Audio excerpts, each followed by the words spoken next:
Abarera Legos Rambori Banish C10 Demonio Dinaja Abarera Legos Rambori Banish C10 Demonio Dinaja Abarera Legos Rambori Banish C10 Demonio Dinaja Abarera Legos Rambori Banish C10 Demonio Dinaja Abarera Legos Rambori Banish C10 Demonio Dinaja Abarera Legos Rambori Banish C10 Demonio Dinaja Abarera Legos Rambori Banish C10 Demonio Dinaja Abarera Legos Rambori Banish C10 Demonio Dinaja Abarera Legos Rambori Banish C10 Demonio Dinaja Abarera Legos Rambori Banish C10 Demonio Dinaja Abarera Legos Rambori Banish C10 Demonio Dinaja Abarera Legos Rambori Banish C10 Demonio Dinaja Abarera Legos Rambori Banish C10 Demonio Dinaja Abarera Legos Rambori Banish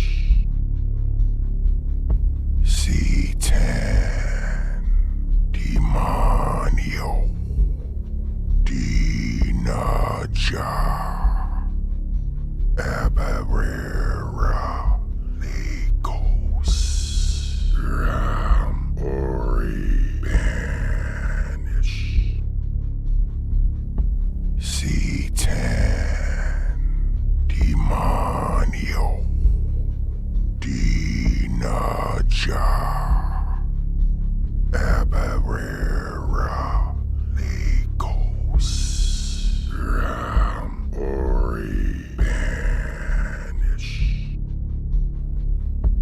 C10 Demonio Dinaja Abarera Legos Ram Ori Banish C10 Demonio Dinaja Abarera Legos Ram Ori Banish C10 Demonio Dinaja Abarera Legos Ram Ori Banish C10 Demonio Dinaja Abarera Legos Ram Ori Banish C10 Demonio Dinaja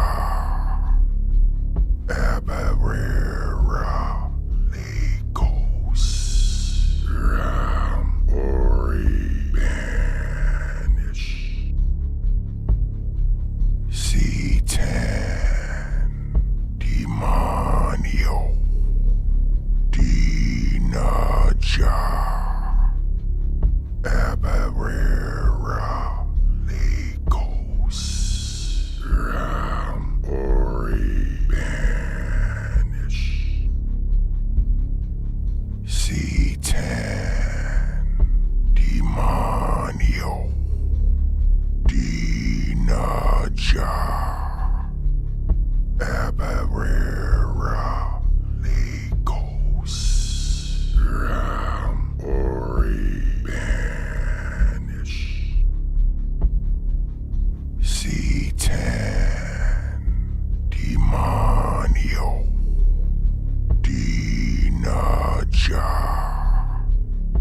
Abarera Legos Ram Ori Banish C10 Demonio Dinaja Abarera Legos Ram Ori Banish C10 Demonio Dinaja Abarera Legos Ram Ori Banish C10 Demonio Dinaja Abarera Legos Ram Ori Banish C10 Demonio Dinaja Abarera Legos Ram Ori Banish C10 Demonio Dinaja Abarera Legos Ram Ori.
Abarera Legos Rambori Banish C10 Demonio Dinaja Abarera Legos Rambori Banish C10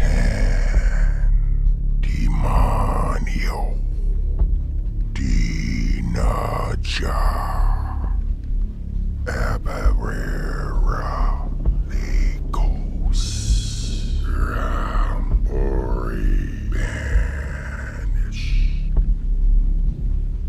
C10 Demonio Dinaja Abarera Legos Rambori Banish C10 Demonio Dinaja Abarera Legos Rambori Banish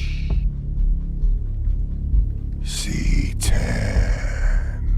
Demonio Dinaja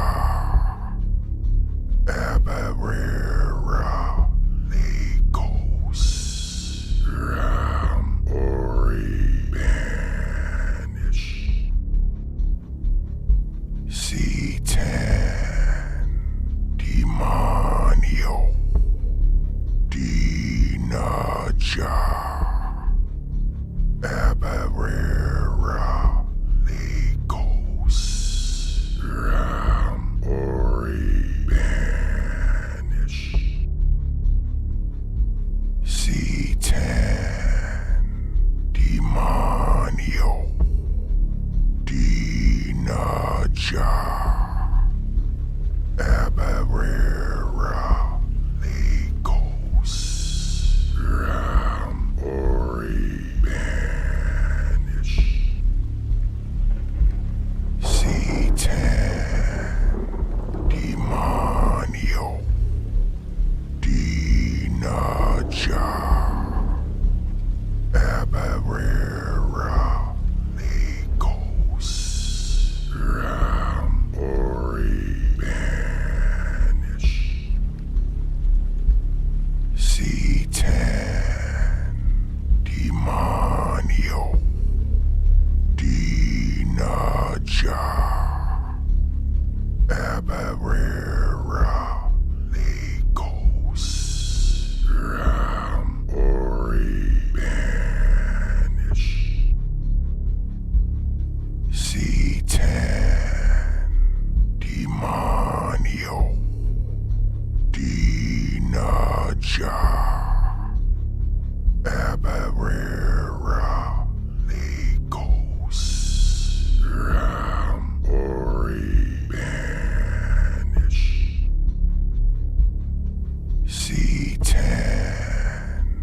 Demonio Dinaja Abarera Legos Rambori Banish C10 Demonio Dinaja Abarera Legos Rambori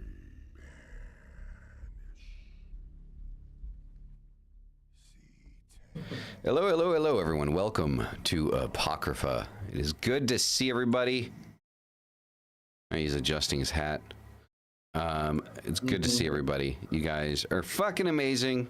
Maeve, thanks for $13.99 is a very specific amount. Like, it's like, was that what you were gonna use to, like, is that like a McDonald's like Big Mac meal price up there in Canada? Like, I mean, it's very specific, man. Like, I wonder if it's an exchange rate for $10. you know what? That makes sense. That makes sense. I thought you were checking to see what a Big Mac costs in Canada. Oh yeah, the rat dog. The rat dog. Slim Lewis, welcome. Good to see you. Been a minute. Since we've had you on. And we're live. Yes, we are. We are live. By the way, everyone, I am very sorry for us missing Adversary on Friday. It's her fault. I'm just blaming Dyra. It's your fault. So, Okay. so it's just. That's the sound to pay for it later. Right. No, it was, we just forgot. Both of us forgot. And the worst part was we were sitting here watching The Good Doctor on the computer right through when we're right through when we're supposed to be doing it. So we're officially on the 4th season. And, you know, I know a lot of people aren't going to like this, but like, I don't have an issue with, you know, identifying, you know, progressive issues in a TV show, but I feel like the 4th season, at least the first few episodes, started to go really heavy on the progressive agenda stuff, and it kind of took away from it. It seems to have died down a little bit and is back to like being what I was expecting it to be. But the first like 3-4 episodes, just like, God damn, man! Like, can we dial down the political agenda shit just a little bit? It wasn't even political though. It was just like everyone was suddenly so much more easily offended. Yeah. Like yeah. when Sean asked about like someone's romantic relationship, they're like, you can't ask that, it's a personal question. So right, yeah, so because the thing is like, I mean, the whole thing with Good Doctor, like, Sean has autism, right? So he doesn't have a filter, so dude just says shit like he thinks it, and he says it like there is no filter in between. So it's like you can't really get upset with somebody that has autism and has no filter, right? 'Cause it's part of the package, right? Like, you have to be more understand how, like, how. True. You know? So, you know, but I think they kind of grabbed a hold of that after the first few episodes and kind of dialed it back. So, hearing like that one, was at the end of the 2nd episode. Yeah, it was the end of the 2nd episode. He did like a little speech. He started talking about his own shit, like, you know, about like everybody wearing masks and stuff. Hearing his actual voice was weird because he's British. Right? Yeah. So I give him credit as an actor for not just playing an American, but an autistic American. So It's much easier for British people to play American than vice versa, if you noticed. I trust me. All they have to do is hokey up their accent. Well, the thing is like, Dyra and her mom constantly keep asking me to do like weird British accents, and I'm like, I can't. we keep saying, oh, can you do an up north accent, like you're from up north, from Yorkshire? I can't even do an accent like yours. You want me to like... So I just saw a black cat on the roof, and it gave me a chilling stare. Meow, meow. There you go, Peter. Where's my black cat? So, yeah. Mystic, where are you at with your dinner? I'm still eating it, but I can pause it for a minute. You sure? Of course. I'm talking about The Good Doctors. I'm trying to give you time to eat. Well, I'm eating slow. Also, what does your shirt say? I can see I'm only here for... The turkey leg. We went to Renaissance Fair today. Oh, okay. Would you do This that came with from me? the medieval fair. Would you go to Ren Fair, and would you do like an outfit? No, I wouldn't. Really? Yeah. Like a Victorian dress and all that fun stuff with a corset? Really? What did I have to do to convince you to do that? Or is that something we can't say live? I'll think about it. Okay. I love the randomness. We don't dress up, but it's just uncomfortable. I don't know. I would totally want to do like some jousting or some shit. We actually watched jousting today. Yeah. Have you ever played the game Genital Jousting? It's fun. I have the game. I've never played it. Somebody bought it for me. I can't remember who. I think maybe it was you. It was. Okay. Me and Brad played it. It was fun. You cannot play it on stream, by the way. I would imagine it's a bunch of penises. It is. Among other things, but yes. Yeah, so I've never played it. I also have Gay Battlegrounds. That one I don't have. Yeah. I can't remember who. I know you didn't get that for me. Somebody else got that for me just as like a bullshit kind of thing. But it's supposed to be like a spoof on fucking PUBG. I would play that. That'd be hilarious. Yeah. So. So yeah. But he's a little echoey. That could be because he's coming through our mic because we're running a speaker. Let me see if I can turn him down a little bit. Say something, Mystic. Echo. That's probably not a good thing to say. To try Yeah, to you're coming through. You're coming through on my side. Say something again. This is actually really good. Food is always better when you didn't make it. Yeah, you're really coming through on that. Holy shit. Maybe I have to turn that down a little bit. Hello. That should have taken care of it. We'll see. Yeah. But you're gonna have to get right up on the mic. I was about to scream into it, and then I thought, no, that's not a good idea. Yeah, no, that's not a good idea. I can still hear you both fine. At least I can, anyway. Yeah, I speak a lot louder than she does. Like when she gets into like a rant and stuff, like I get louder when I get into a rant. She kind of gets You quiet. literally start shouting. We know. Shouting. Do I? A little bit. I do too. When I get real riled up, it's funny. Like we'll be at the kava bar, and I'll be talking about something and real into it, and solving all the world's problems. And I get loud, and all of a sudden I look around like, holy shit, I'm being really loud. Like the entire bar can hear me. Like, okay, I'll be quiet now. Yeah, But I the get only really time, loud. Yeah, the only time I ever tried to solve the world's problems was talking to the dude in the club bathroom because he had cocaine. That was about it. So, Well, there's certain strains of kratom that make me have that same feeling. Really. So, all right, I'm done.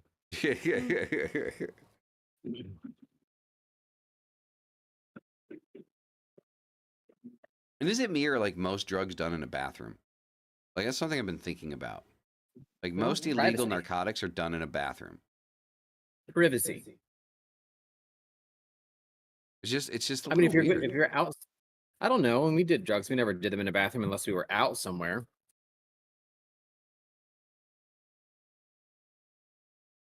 But Shit, me and my buddy Patrick, we used to fight over the bathroom. we used to put ours on top of the stove. Okay. That's our new dice. What the fuck are you playing with that? Dungeons and Dragons. Dungeons and something. I like big dice. You like big Along with my everything, deck. apparently. You like big everything that starts with a D. Big dice, big decks. Just say I like Big D. There you go. Mystic likes big D. Big dogs. That's not. That's the exception. Yeah. Not a big dog. No. Not Pain at in all. the ass too. Anywho, pain in the ass. So what big decks do you have for us tonight, man? So tonight I'm using a very special deck. I don't know if I've ever read with this one on this channel, but a lot of people will recognize it. Hold on, I gotta move this over so I can see. Oh,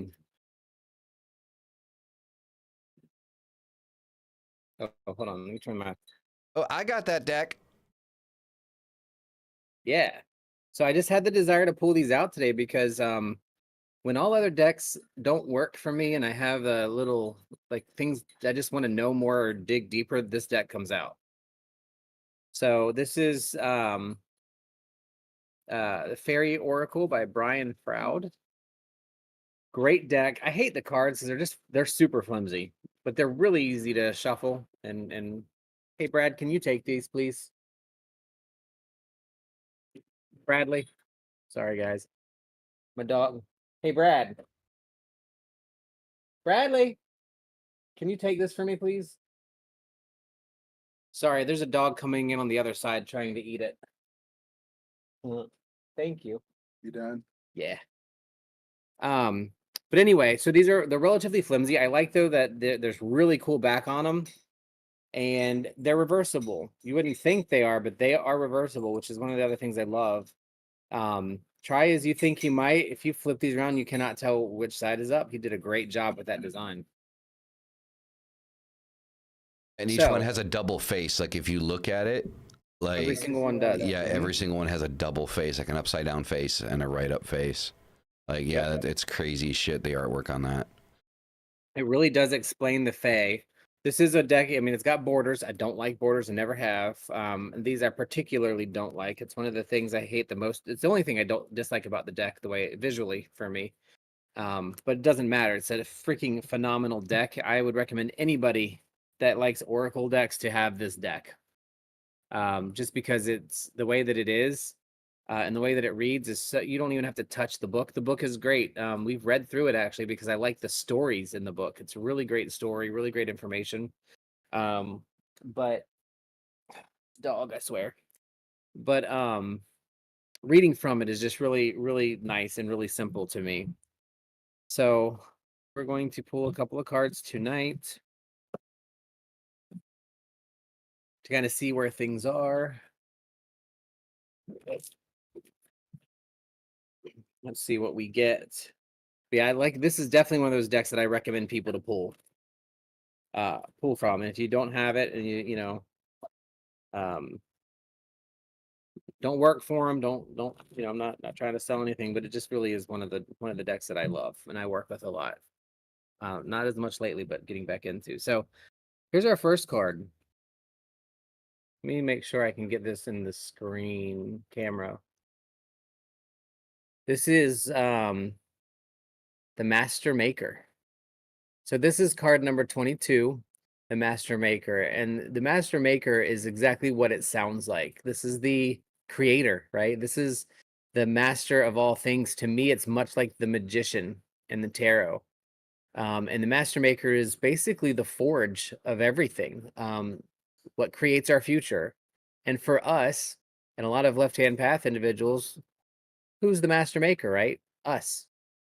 We forge our lives, and we forge our lives through actions, through words, and as we speak words, we bring in our future, right? What we say and do shapes our next steps and the things that happen as we walk through. So we are in a time where we should be paying a lot of attention to making our future and making the things that need to happen so that our future can be shaped, right? So as the Master Maker speaks, things exist, right? So if I say today to Adius, I'm not doing the show tonight, and I make an action where I'm not doing the show tonight. Fuck you then.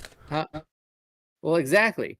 But that changes my future, right? I am now forging what happens next. I may be somewhere else. Something else might happen. I could get into a car accident. I could go out and meet some great people. There's all kinds of things that happen. So our actions and our words shape our future. And that's what the Master Maker is all about. It's about you recognizing you are the master, you create your shape, you create your future. So really pay attention to what you're doing.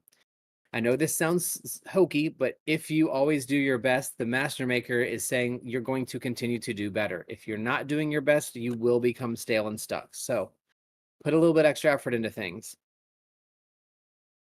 And this deck is separated up in a really interesting ways. So the next card is a Singer card. This is card 11. This is the Singer of Transfiguration. I love the word transfiguration. And transfiguration really, oh, sorry about the glare there. I'm trying to get, there we go. Transfiguration is change. I mean, that's one of the many synonyms that we have for change, right? And in this case, it's a reminder that when things change, they change permanently. This is the kind of change that alters significantly futures and things that are going on. So really, when the singers come up, they're telling you what they're singing to you, right? They're giving you information, they're telling you about the change. So this particular one is transfiguration is coming, change is coming. And how do you prepare for change? From the fairy oracle, you prepare from change by cleaning out your space, pruning the leaves of the tree so that the tree can continue to grow if it's dying. I actually experienced this just this week. I have a plant that I really like and it's dying, and I'm like, I think it's just gone. And I pruned it back at the recommendation of a friend, and the whole thing is coming back to life. There's new leaves. Transfiguration says, change is coming, and now that you know that, prepare for it. Clear your space, clean your space. Transfiguration is very air-like to me, it's very swords. It's very cutting things off and moving things around so that change can happen. Our third card, Singer, as another Singer of Initiation. And Singer of Initiation is more breakthrough, but this brings about some challenges. So in the near future, and we're doing our weekly energy read, we have challenges that are going to be happening in our current life. And they're pretty big, and they've been coming for a long time. And we have to focus on rising to meet those challenges as they come up. We work through them, we attack them, we don't run away from them, we don't evade them. We have to process through them. And one thing that I find interesting out of these three cards is the numbers. We have 22, 11, and 9. So 22 and 11 are master numbers in numerology. These are things about connection to the spiritual plane and correspondences and manifestation to purpose. 9 is important too, also about transformation. So to me, the energy cards this week are all about recognizing our ability to make our future, our ability to be part of change, our ability to break through if we are performing at our best and really trying to do the things that we're trying to do. So one of the things for me that always happens with this deck is it just comes through absolutely clearly. There's no other option ever for me when these cards start talking. Like it is, they just keep coming and coming and coming. So I could do this deck keeps coming. I could do reads for hours and hours with Mr. Froud, and his name Brian is a really great name, I have to say. Oh, I wonder why. Yeah, I mean, definitely. I mean, I just showed the deck to. I love it. So I mean, I've got my cards because the box doesn't come with like an actual internal box for the cards themselves. At least mine didn't. I have them wrapped. I have them wrapped in black velvet. So they're right here, and the book is substantial. Like it's a substantial book. Black velvet case. Yeah. So yeah, this is kind of like before the Black Mirror, or Dark Mirror. This was my go-to Oracle deck. Like that is the deck you were using when I first saw you do tarot. Yep. Like 4 years ago or something. Honestly, pulling it out just now, like, I mean, there's such good energy on this deck. I felt that. And they just talk. You pull them out, it doesn't matter. They just talk. They don't shut up until you put them in the bag. And if you don't listen while they're talking, you'll know it. Yeah. I mean, a lot of people have a tendency of thinking like when you're into like demonolatry or like you work with the infernal that like you don't mess around with or don't believe in the fae. I can't speak for anyone else in demonolatry, but myself, I definitely believe in the fae. And the power and the ability of the fae. And so, you know, yeah, the fairy oracle, honestly, like, if I had to choose one deck out of the decks that I have access to, like I can only bring one deck with me, it would be the fairy oracle. I would probably do the same thing. Actually, no, steampunk would still be my first, but oracle would definitely be the fairy oracle. You don't need any other one. Yeah, I completely agree. Completely agree. You don't need another one. All right, so what we're gonna be talking about tonight here. Hold on a second. I gotta add a mute button closer to me so I don't have to lean over as much. Because there needs to be a certain level of sensitivity on this mic in order to pick up the both of us. So, hold on a second. Oh, I don't want that beeping though. Give me a second here, guys. Use that one. Yeah, so that way we can be. I can mute like when you're talking, so that way you don't bleed in with an echo. All right, so what we're going to be talking about tonight, light in the darkness, finding clarity and inspiration in adversity. This is speaking like in terms of life and magic, right? So life, I think, is kind of like the easy one, right? Like, I mean, so to speak. We know that life can be hard, and we know that life has lessons. We know that life is always and consistently and constantly trying to teach us different things with the things that we go through. Sometimes we're trying to teach ourselves something, right? Sometimes we make poor decisions or not very well thought out choices, and there are consequences to those choices in and of themselves, and we're trying to teach ourselves a lesson, right? Through those choices. The idea for tonight is to talk about in the moment when adversity is happening, whether it be self-inflicted adversity or, an extenuating circumstance. What we're going to be talking about tonight is how to use that adversity to find clarity and inspiration to move forward beyond it. Right, because a lot of the time, what happens is when we're dealt a bad hand or we're inside of a bad situation. One of the biggest issues that I've found myself in is in the moment being able to use what's happening to better myself. It's very much a sense of like hindsight is 20/20, right? Like, you don't really think about how the situation could help you until after the situation is over. And then like maybe a year or 2 years down the road, you look back at that situation, you're like, okay, I understand the lesson there.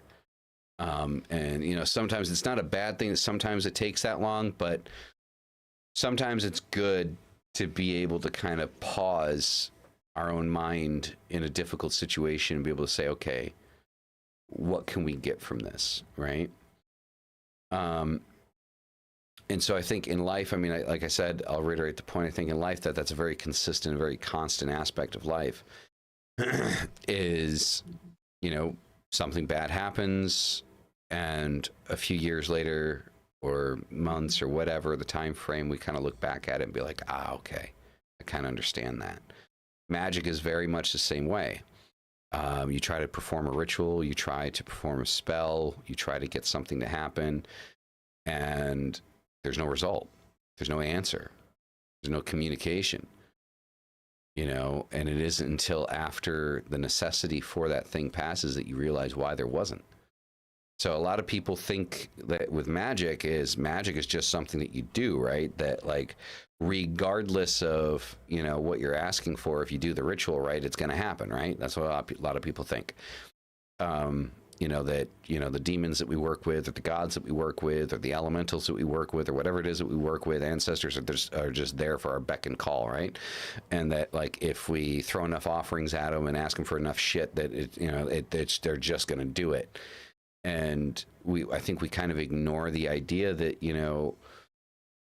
these are intellectual beings, right? It's much like the Fae. I mean, it's an example that I haven't brought up in a while.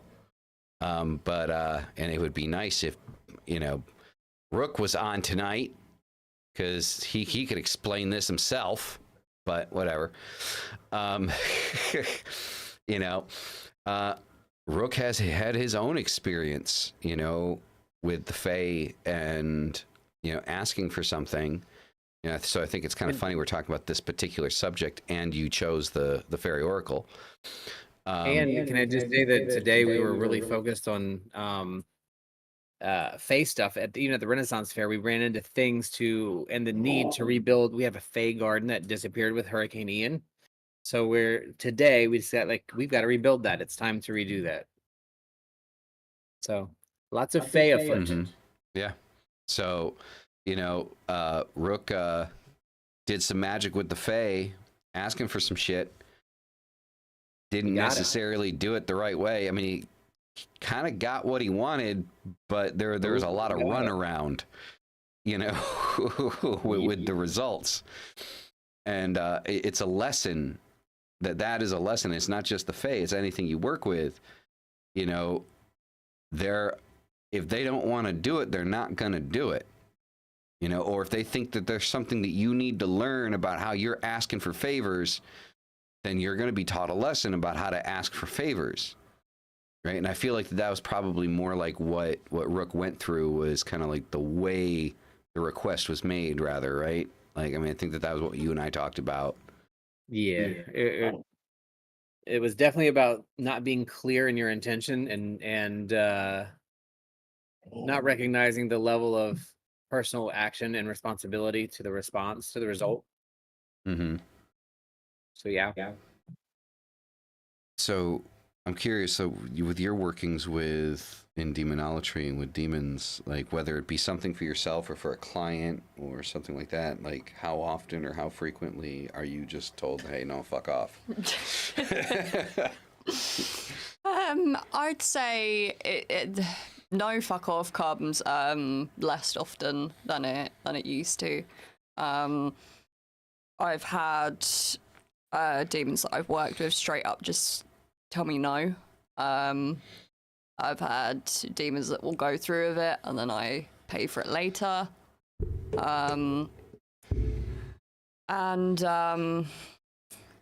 Yeah, it's certainly that there's stuff that's definitely happened with clients as well. I think, and I've had experience of this recently actually.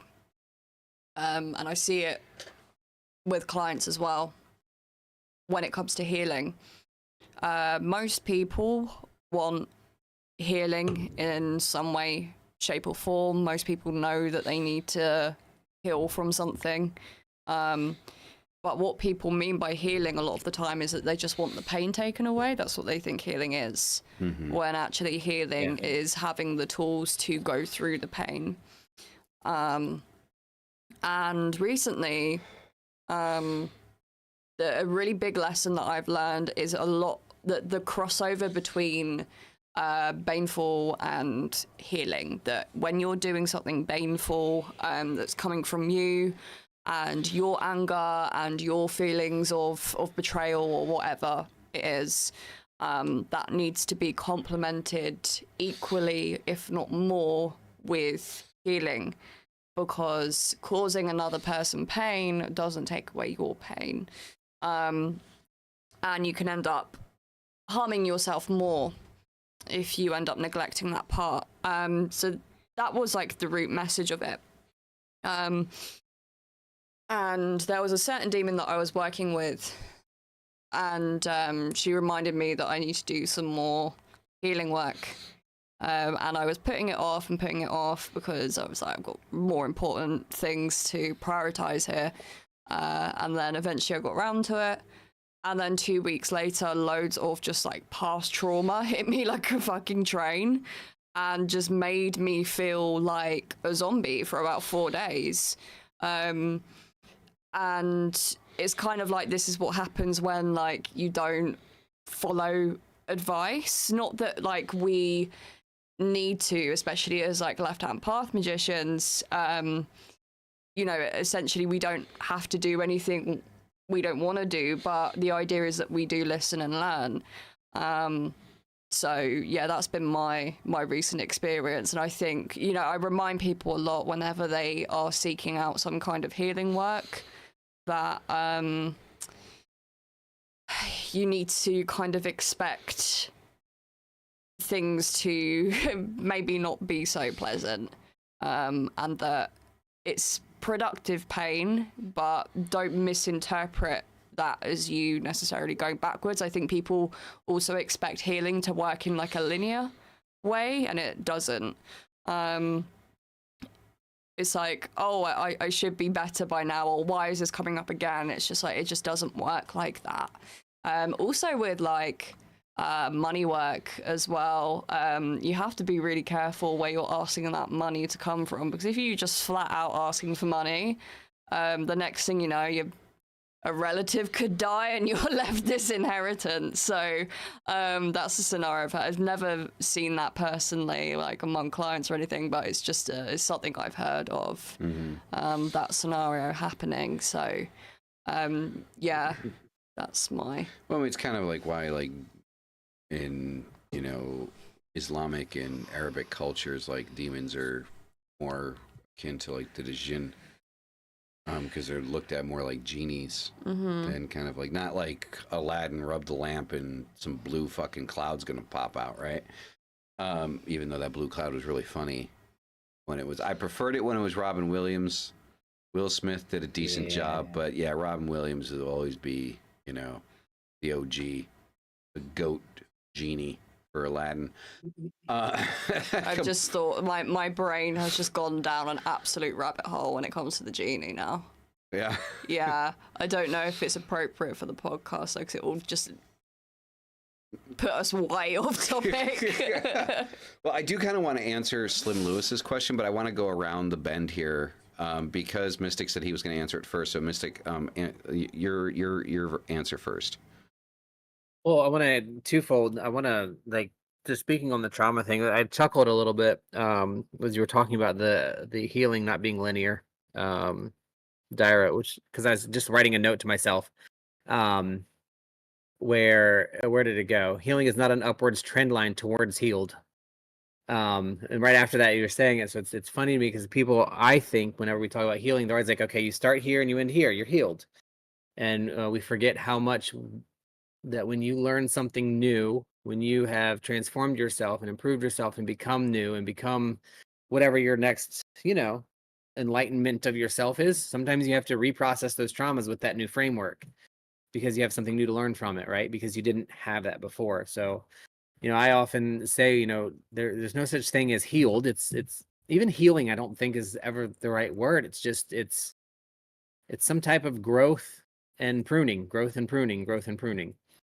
But yeah, so that was just really interesting to me. I think that's a big point in all of that. But yeah, I saw Slim's question. We've talked about this before too, about ritual and magic and more powerful. And I think both the answer to both questions is yes and no for me, which is magic, rituals and magic more powerful when used sparingly. Sure, certain ones, I think. But I don't think it's just because it's used sparingly. Like, that's not the reason it might be more powerful, but it's the reason we hold it that creates that power difference. So if there's a ritual, for example, that is repeatable and somebody else has done it before and it's new to me, and it's supposed to be very powerful, it's traditional, and I work through that energy of that ritual or that magic, then yeah, I think it's going to be more powerful because I have paid a lot more attention in it. I have put something different on it. I have loaded it with new intent and different intent. But when I do something a lot and use it often, sometimes I don't give it that same energy. So I don't think in and of itself, magic is more powerful just because it is used sparingly or because it is used often, it is better. I don't think it works either way. It really depends on your purpose and intent with that specific thing that you're doing. Yeah, I think it also depends on the type of magic you're doing as well, because there is such a thing as overkill. Like, you don't want to put too much towards something. So I also think that can like mess with your head a bit as well, because you end up being like obsessed with the outcome. Okay. So I would say, so it depends, is what I would say. Now, what does it depend on?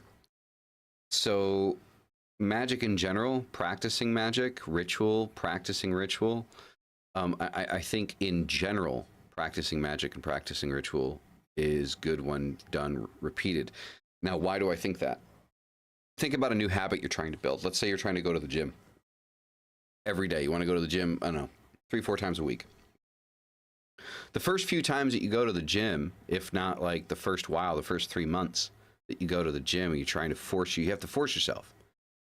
You have to force that pattern, right? And it's stressful. It's uncomfortable. You don't want to go, right? And it's finding that ability to force yourself past the thoughts of I don't want to do this to this is going to better things for me. Hold on, Mystic. This is going to better things for me. No, I'm not even. It's not that. Like, just I had a thought. You know, Something just popped into my head. It's not. Yeah. Right. So I look at magic and ritual very much the same way. Does that mean the same ritual or the same magic? No. I'm speaking in general terms. It doesn't fall perfectly in line with going to the gym. But, you know, if you're working on yourself and there's different aspects of yourself that you want to work on, try to fit in a ritual, 3 times a week, just to get some feedback, to get some gnosis, build that pattern. And I think the power that's being built while you're doing it isn't necessarily external, but it's your own ability to be able to focus and do something when you know you need to be able to do it, instead of avoidance and trying not to do it, regardless of how much you feel like you need to do it. Now, does that mean that like it's very different in the sense, like, I don't think that you should be doing a money ritual every single day. I don't think that you should be doing, one type of ritual every single day. But finding a reason or an excuse to put yourself in front of the altar, to put yourself into that mindset, if your altar's in your head, to do some, ritualistic meditation, it does, that habit builds fluidity in the process, right? Does that mean that you have to do it that way? No. Does it mean that would it help? Yeah, it would. Definitely. But again, it's not a one-to-one example to going to the gym, right? Going to the gym is going to the gym and doing the same thing each time you go to the gym, right? Like, so one day, I mean, yes and no. Like, one day you're working on chest, one day you're doing biceps, one day you're doing triceps and back, one day you're doing legs, right? It's kind of the same thing, right? One day you might do a ritual on money. One day you might do a ritual for gnosis. One day you might do a ritual because, like my favorite example, you want that, hot redhead with the eye patch and the peg leg down at the 7-Eleven to notice you, like you're, by the way, for those that don't know, that's a George Carlin reference. So if you don't know, you don't know. If you do, you do. So I miss George. So do I. Oh, he would have a field day with us now. So, it's just one of those things. So yeah, simple answer, it depends. And more detailed, well, I mean, you just got that. So, Mystic, and what were you going to say? No, so we all agree on this. I think it's yes and no is the answer to both questions, right? But what got me excited wasn't anything new, and it's probably not even a big deal. But it's like I'm trying to think of ways, and I like metaphors. Like, I like comparing things so they can kind of feel how they look in different realms. Just thinking, the way that I could answer that question in a gaming sense is, if I am trying to place a single critical strike against an opponent or a process or a thing or an improvement or something in my life, then it's one great, really powerful ritual or magic. Or if I'm trying to do a 10-punch Street Fighter combo, then I'm going to use something a little bit different and repeat it over and over and over, right? So that I can and grow it. So I think your example was really good. I think that's probably makes the most sense. And I know, little tree saps comment is the same too, in that consistent practice builds power and the rituals start to connect with each other is so true. The more and more you do it, the more and more you are comfortable with it, that power does grow. But we, like in my experience, I do different rituals for different things. And a lot of my there are daily rituals that I do. Those daily rituals are usually to make small improvements in myself. And the big rituals are when it's time to actually make a physical change or mark a line of a mass change, right? Like a ceremony type. But anyway, it was the Street Fighter combo thing that made me laugh. I mean, hey, it works. And so, but I'm curious with your thoughts on what I said. Like, how do you feel about like what I said? What do you think? About doing something every day. Yeah, or like three, 4 times a week or Well, something yeah, like that. because like magic isn't just spell and ritual. And ritual isn't just to achieve an outcome necessarily, or the outcome isn't as rigid as it might be if it's more a tangible thing, I guess. So yeah, I mean, magic as a daily practice, it doesn't look like doing a spell or a ritual every day, I don't think. I mean, for me, like, it might be that sometimes, and then other times it might be literally just focusing on, like, being creative in one way or another.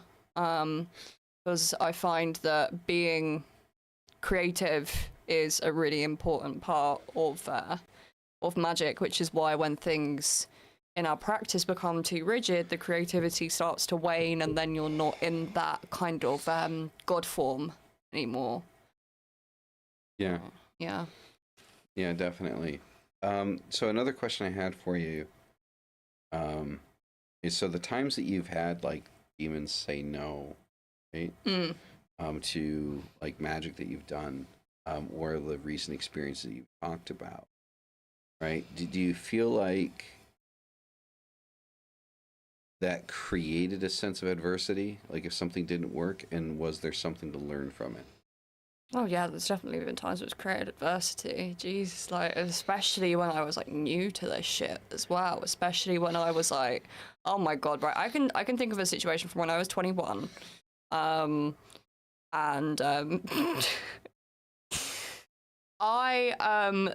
there was a guy showing me some attention, but he had a girlfriend, and he really led me on because of it. He would go kind of as far as he could. Like, it was definitely like emotional cheating, and he would go as far as he kind of could until it would be like, yeah, that's physical cheating kind of thing. Like, he would be really calculated and sneaky with it.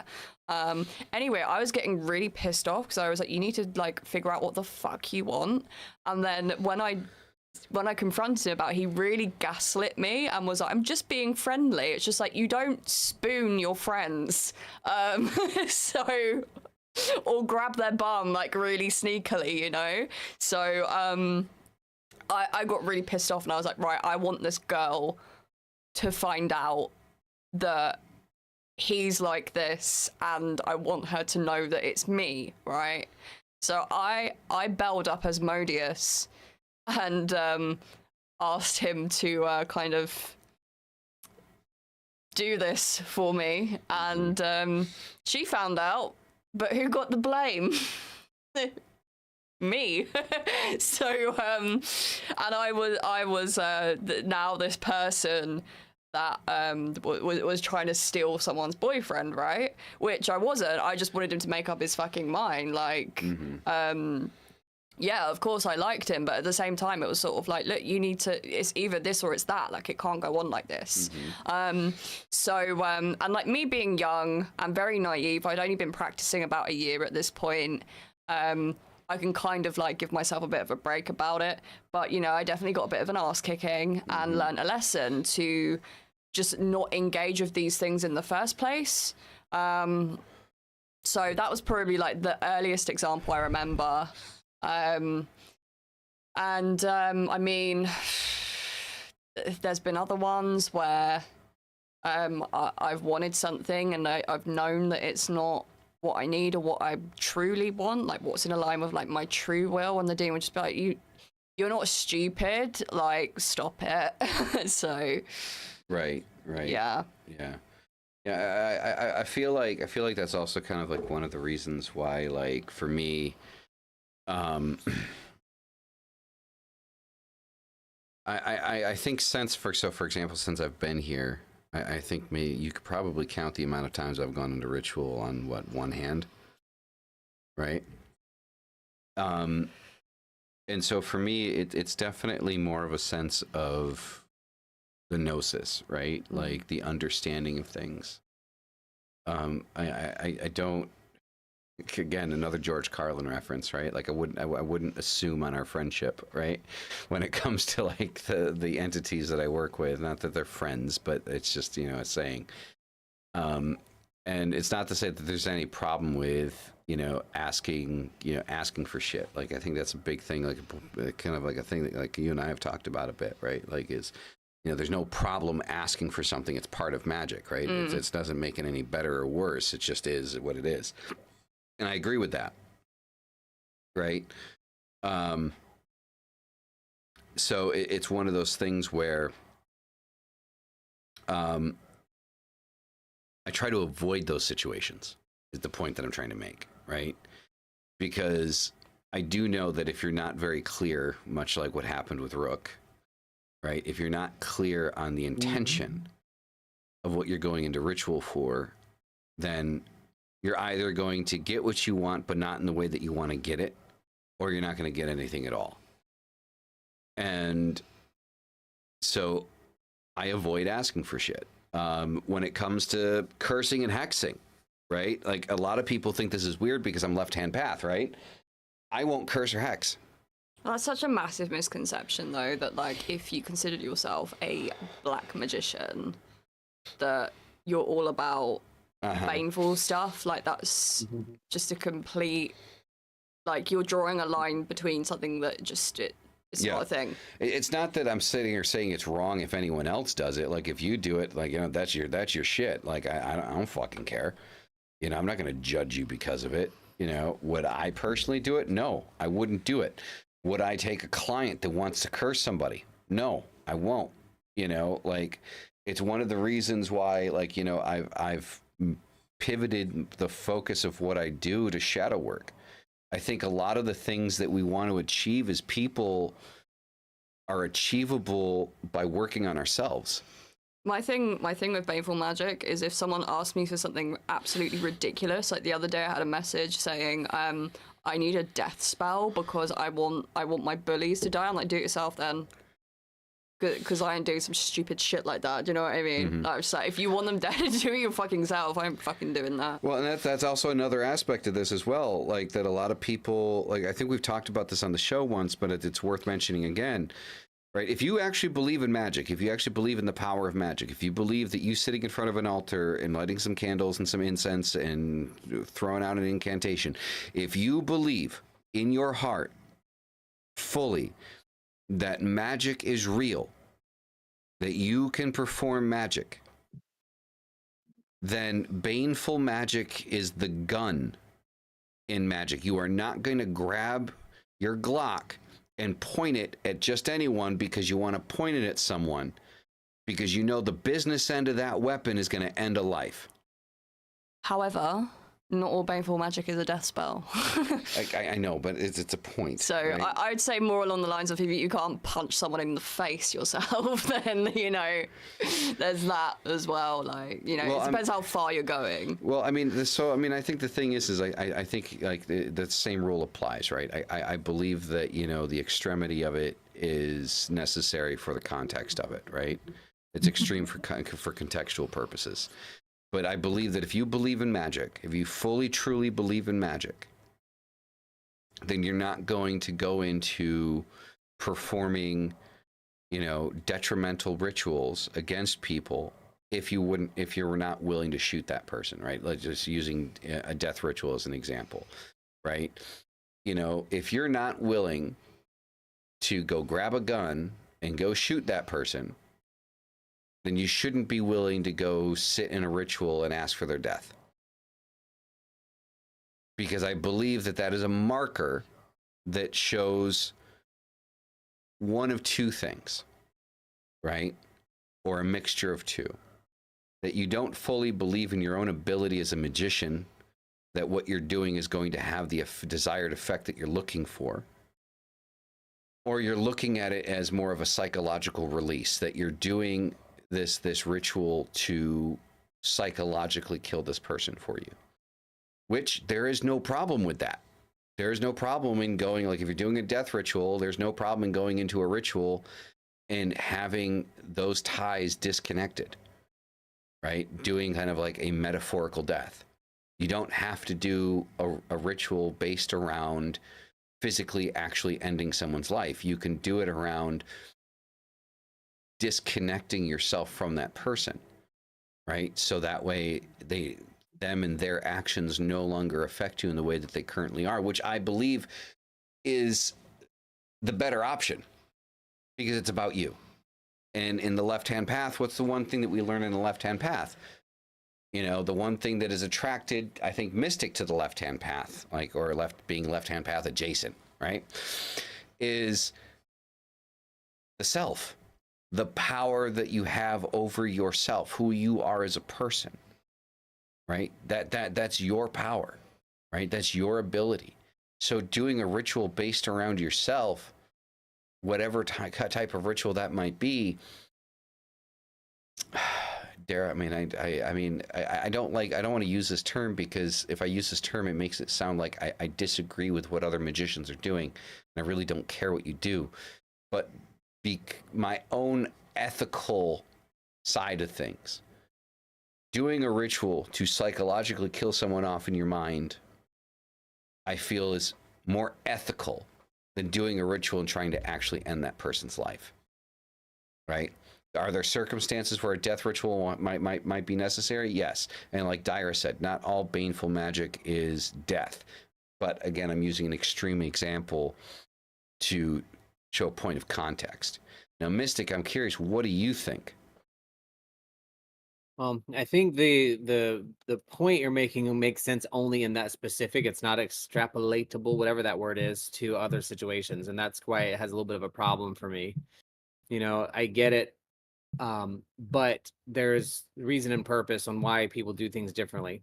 I agree with you in the approach, right? That if, well, first of all, I believe in magic fully, and I 100% feel that I have the capability of doing many things. I would not do magic of that sort where it would involve death specifically, not because I'm not willing to shoot them, but because if I'm just not in me, not me to do it, right? And it's not if I'm willing to be physically violent with somebody, it's because something is happening in that moment. I'm not going to go back and stew over it and then decide to come back at you with magic. That's just because that's just not how I work. The cord cutting, all those kind of things, not cord cutting, well, yeah, I guess it's kind of a cord cutting, but in a different way. Sure, all those things are really, to me, appropriate ways to do it because the magic that you're putting out there for me isn't necessarily to create situations for others. It's to create situations for me to, what's the word? Transmute them in the physical world, right? And that's how magic works for me. I do not have a problem with baneful magic. I do not have a problem with cursing or hexing or any of those things. Because they are yet just, to me, another tool in the toolbox of things. Just because I'm willing to hex somebody does not mean I would be willing to physically punch them. It's just a different set of circumstances. Same thing with death. I wouldn't do. I don't know how to explain it. I had the words earlier in my head. I wouldn't not do death magic because I wouldn't shoot them. That's not the reason that works for me. The reason is just because it's not, neither one of them is going to leave me in a better place. You know what I mean? So it's just a weird way to explain it for me, but I have no problem with Definitely. hexing or cursing or having those things. As a matter of fact, I've done it a couple of times. I've probably don't know if I ever share this, but I did it with somebody on the show, and it absolutely worked. Um, a participant that has not been in the show in years, and it worked. And although if I saw that person, I might actually spit in their face or smack them around a little bit. I don't know. So maybe I would. Yeah, I You're just mean, too far away. and again, like going back to like what Dyer said, baneful magic isn't just like cursing and hexing in the sense of like asking for death, but I mean even binding, like a binding spell is considered baneful, right? I like tongue bindings. They're fun. Mm. So And they've worked every time I've done one. Like it's something that works. The only time I've ever done a death curse was because a bitch was putting death curses on me, and I was like, all right, if you try to kill me, I'll try and kill you too. Like, and that's self-defense. Yeah, I mean, I can see that. I can see that. I mean, so how does this play into the topic? So let's bring this full circle, right? So clarity and inspiration in adversity. When we're in a situation where we feel like we want to end someone else's life, or that maybe them not being around would be easier or whatever. If you think about physical action, right? If you think about the physical world, what is a reason why, you wouldn't just go up and punch somebody in the face? It doesn't really matter like what country you're in, but now we would like to go with the more morally high answer when saying that like, oh, it's just wrong. But I mean, that's just not what it is. It's consequence, right? The consequences are what stop us from just like, punching everybody in the face. I mean, trust me, there's probably like the last gay pride parade that you had, what you talked about, Mystic. You probably wanted to punch every fucking Christian who was on the sidelines, like with all the shit that they were screaming. Yeah, it was bad. So, but we don't do that because we understand that there's consequences. We understand that those consequences would negatively affect our lives. We understand that, the potential of going to jail or getting arrested could cause us to lose our job, could cause us to no longer be able to make money to support our families, to support our lifestyle, whatever it might be. So to answer the question that we presented at the beginning of today's show, which is the question of how do we, find that clarity in adversity in the moment, whether that be magical or physical. Think of the consequences. What your actions, the consequences that your actions are going to breed, right? So the easiest way to understand, not necessarily the reason why something is happening, but the reason why your actions need to be a certain way, which is the most important aspect, right? The most important aspect is finding and clarifying, your own, your own actions. Why should you or should you not do a certain thing? And ask yourself the question of what is going to happen to me if I do this? And if I try to negatively affect this person this way, how could that affect me? Right?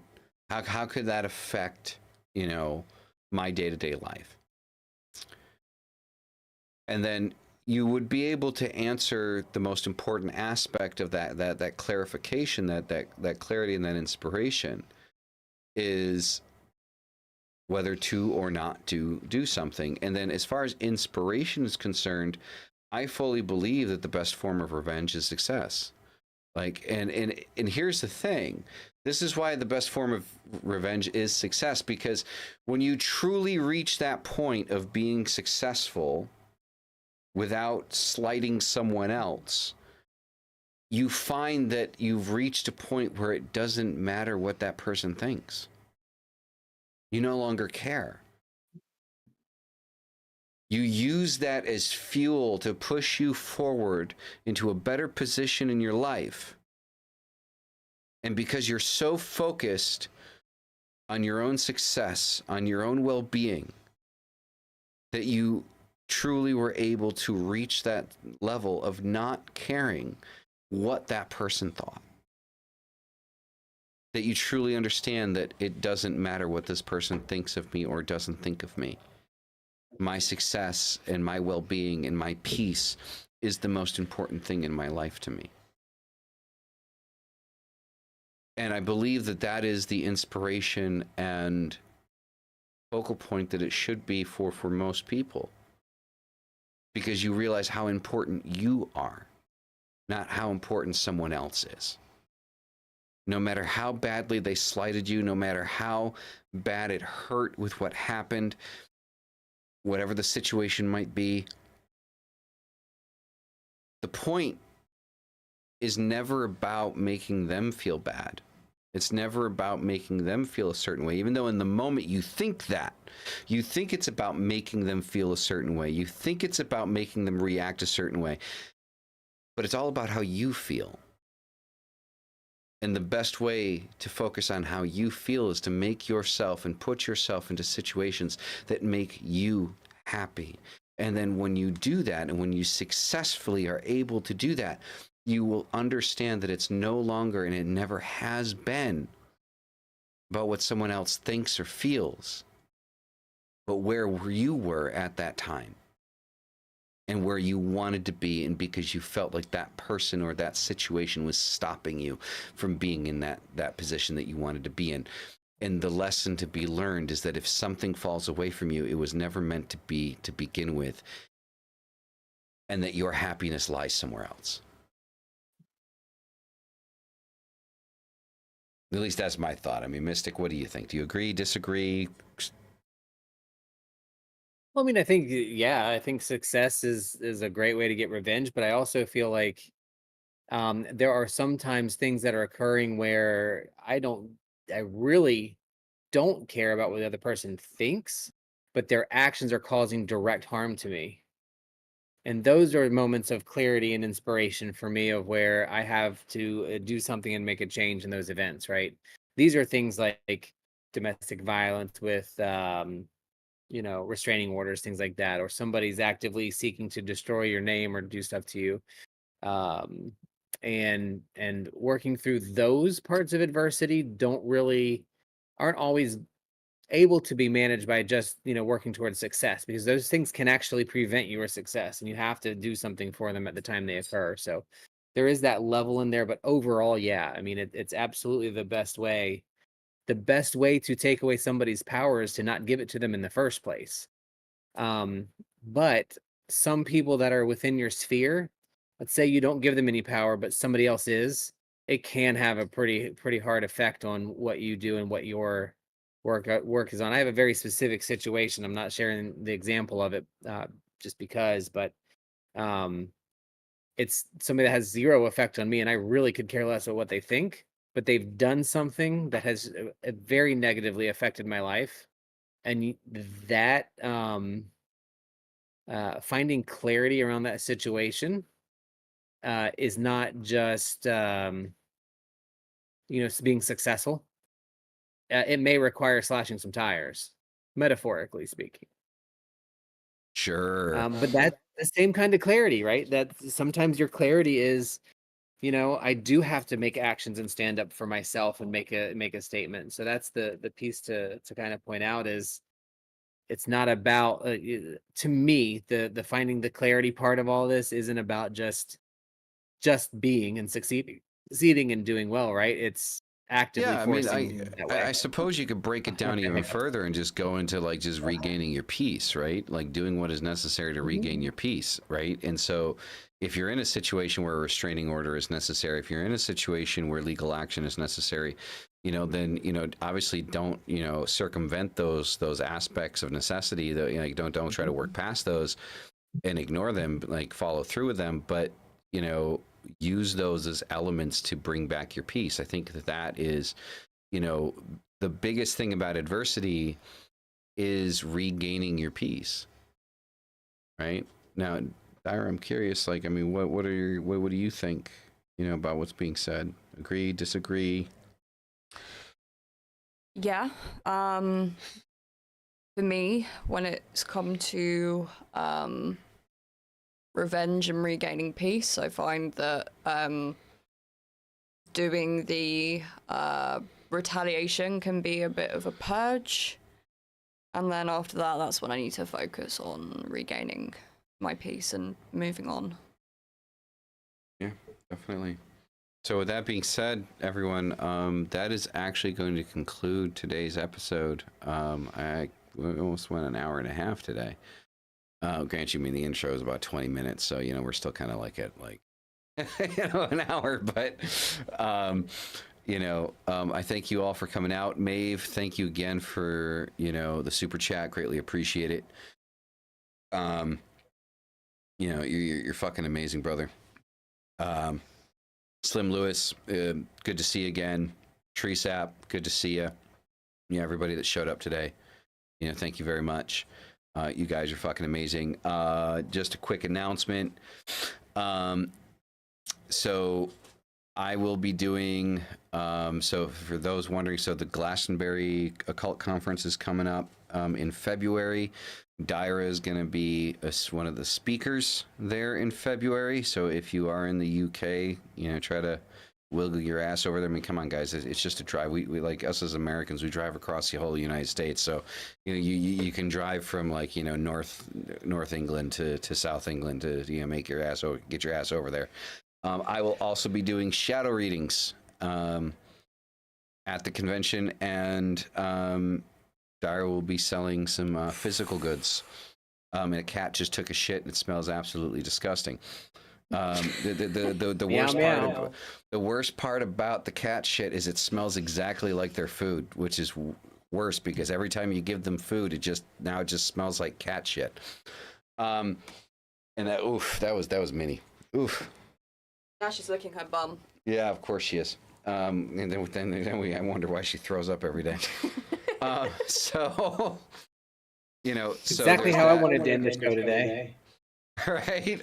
Also, February 15th, I will be doing a live course on Baphometic tradition.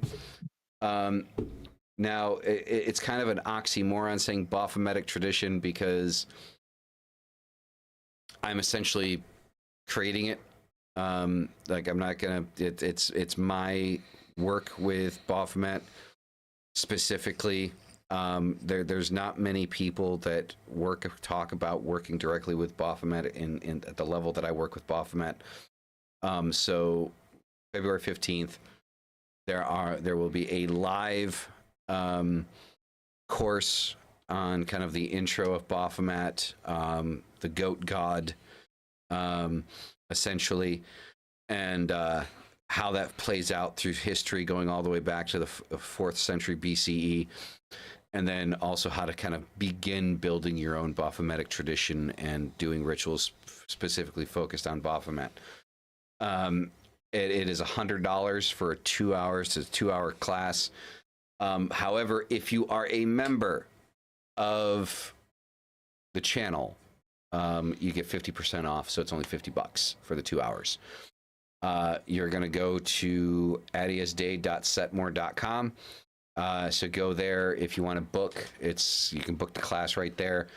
If you're a member, shoot me a message in Discord, DM me, or email me and say, hey, I'm interested in the course and I want to apply my discount, and I will manually apply the discount for you.